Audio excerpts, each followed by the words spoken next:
कहाँ नमन होना चाहिए वो भी हमको आता नहीं। हम तो सबके चरण में झुक जाते, साष्टांग दंडवत प्रणाम कर देते। कहाँ कौन किसी का हुआ है?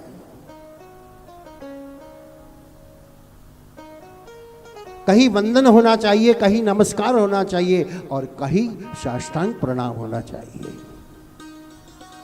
क्योंकि वो शरणागति है। साष्टांग प्रणाम यानी शरणागति है। इनके आप आश्रित हो गए और ईश्वर के चरण में आश्रित होना चाहिए। ईश्वर को ही हम कहते हैं सब कुछ तेरा है। दुनिया को नहीं कह सकते, लेकिन तो सब कुछ ले जाएंगे।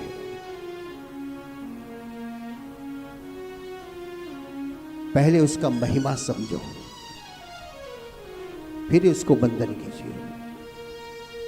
आज तो देखा देखी मत 2, 5, 10, 15 आदमी को कह देते भाई हम आए तो ऐसा करना, और उसके पीछे सब लोग टूट जाते हैं। फिर जेब कतरा हो जाते हैं, फिर डरते हैं अरे क्या मैं गया, मेरे कितना खर्चा हो गया, इतना हो गया।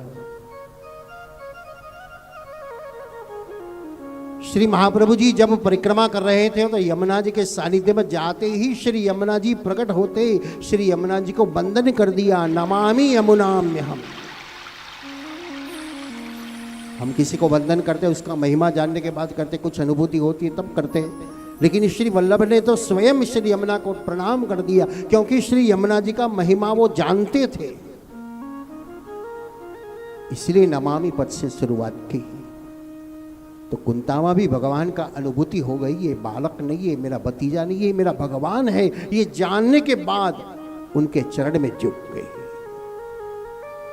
नमस्ते पुरुषं तवाद ईश्वरं प्रकृते परम अलक्षं सर्वभूतानां अंतर्बर्हिरवस्थितं। हे पुरुषोत्तम, हे अलक्ष, हे जगन्नियंता, हे ईश्वर। भगवान हंसने लगा। अभी तक तो मुझे भतीजा करते थी, कन्हैया कहती थी, आज इतना नाम मेरा दे रही है, क्या चाहिए? कुछ बहुत नमे नादान, कुछ अपेक्षा चाहिए तो खुशामत बहुत करते हैं ना भैया। तो भगवान ने सोचा ये मेरी खुशामत करिए, कुछ चाहिए क्या? कृष्णाय वासुदेवाय देवकी नंदनाय च नंद गोपकुमाराय गोविंदाय नमो नमः।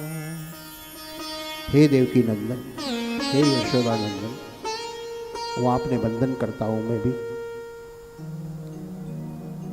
भगवान के पास कैसा जाना चाहिए, कैसा दर्शन करना चाहिए?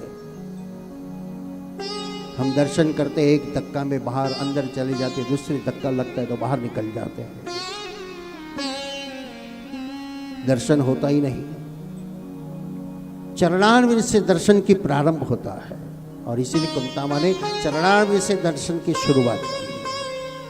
पहले भगवान का चरण का दर्शन करना चाहिए, फिर कटी तक आता है, फिर हृदय तक आता है और फिर अंत में मुखारविंद का दर्शन होता है। और इसलिए श्रीमद् वल्लभाचार्य ने कहा वो दर्शन करने के बाद क्या करना चाहिए? अंग अंग का दर्शन करने के बाद आंख बंद करके वो स्वरूप अपने हृदय में जो विराजमान किया है उसको याद करना चाहिए। अधरम मधुरम वदनम मधुरम नयनम मधुरम हसितम मधुरम नयनम मधुरम हसितम मधुरम मधुरम अधरम मधुरम वदनम मधुरम हृदयम मधुरम गगनम मधुरम नयनम मधुरम हसितम मधुरम नयनम मधुरम हसितम मधुरम मधुराधिपतेरखिलं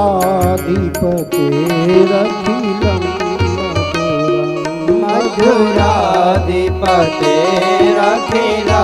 मधुरम गुंजा मधुरा वेणोर्मधुरा मधुराधिपतेरखिलं